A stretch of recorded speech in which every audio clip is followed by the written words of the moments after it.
The first sound is not an explosion. It is thunder. People look up, confused. The sky is dark, but there is no rain.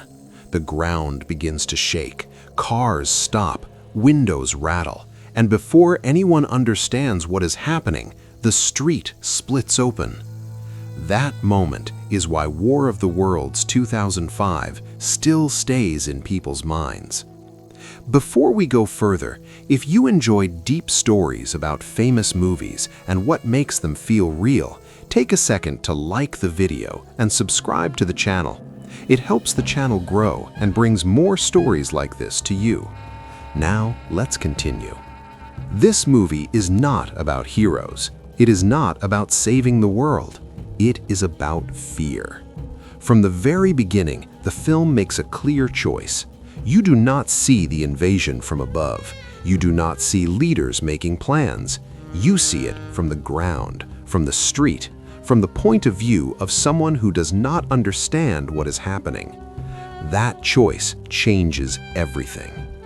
The attack comes without warning, no message, no explanation. One moment life is normal, the next it is gone. This is what makes the movie feel close to real life. Disasters rarely announce themselves. The machines rise from the ground slowly. They are not fast, not loud at first, just massive, heavy, impossible to ignore. And then the sound begins. A deep, mechanical horn that feels more like an animal call than a machine. It is not meant to scare in a fun way. It is meant to unsettle, to tell you that something larger than you has arrived. People run, not in clean lines, not with purpose. They crash into each other. They drop things. They scream. Some freeze. Others move without thinking. This chaos feels familiar because it is human. The movie does not show perfect reactions. It shows panic. One of the most disturbing parts of the film is how fast normal life disappears. In minutes, cities fall apart. Roads fill with abandoned cars. Homes are left behind. Rules stop working. There is no time to prepare. This taps into a deep fear many people share. The fear that everything we rely on is fragile, that comfort is temporary. The aliens themselves are almost secondary. What really matters is how people react. Some help, some hide, some turn violent. As resources become scarce, trust disappears. Strangers are no longer neutral, they are potential threats. The movie shows this slowly, not with speeches, but with small moments.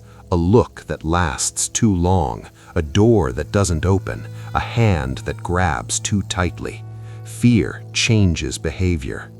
One of the strongest choices in the film is the focus on family, not a perfect family, a broken one. Arguments, distance, misunderstanding. This makes the danger feel closer. The goal is not to stop the aliens. The goal is simple: survive and protect the people you love. That's something anyone can understand. As the story moves forward, the world becomes quieter. Fewer people, less noise. Smoke covers the sky. Ash falls like snow. There is a moment when people realize something terrible. The ash is not dust, it is people. This is never explained directly. It doesn't need to be. The silence does the work. The shock comes from recognition, not dialogue.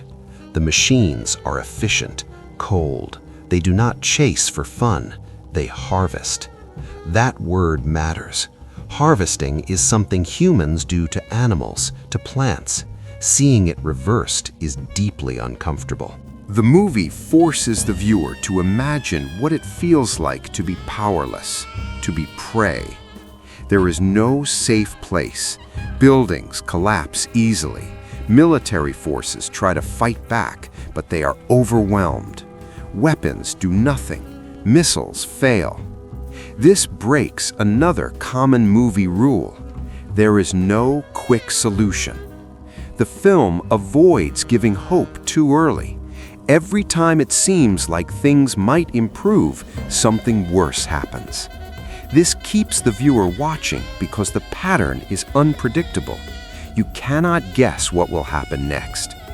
At one point, survival becomes almost unbearable. Hiding is dangerous, moving is dangerous, staying still is dangerous. Even silence becomes risky. One scene shows people hiding together in a basement.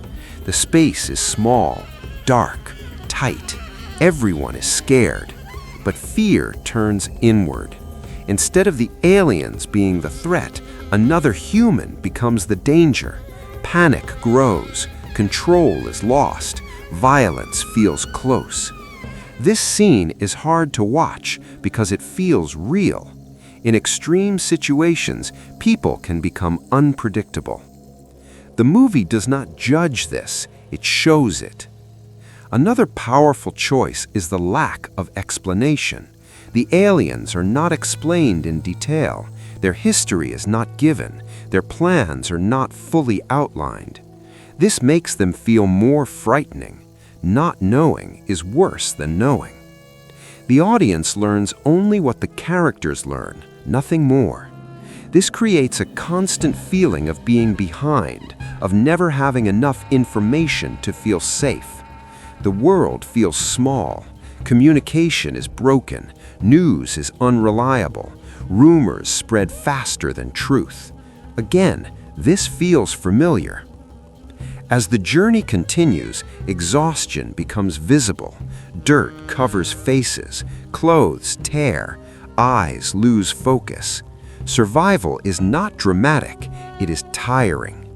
This is one of the film's quiet strengths. It shows how long fear wears people down, how constant stress changes the body and mind. Time stretches, days feel endless. And then, something unexpected happens. The aliens begin to weaken, not because of weapons, not because of strategy, but because of something simple. They cannot survive here. The Earth itself rejects them. This ending has divided viewers for years. Some found it disappointing, others found it realistic. But when you think about it, it fits the movie's logic. Humans did not win because they were stronger. They survived because they belonged here. The smallest organisms, invisible and ignored, became the deciding factor. There is something humbling about that. It reminds us that control is often an illusion, that power does not always come from size or force. The movie ends not with celebration, but with quiet relief. The world is damaged. People are gone. Nothing is truly fixed. But life continues. This ending feels earned because the film never promises more. War of the Worlds 2005 works because it does not feel like a story about aliens. It feels like a story about disaster, about how fast normal life can vanish, about how fear spreads, about how people change when survival is the only goal. It asks a simple question without saying it out loud. What would you do if the world ended today? Not in a big way, not in a heroic way, but suddenly, quietly, without warning. The movie stays with people because it never lets you feel safe.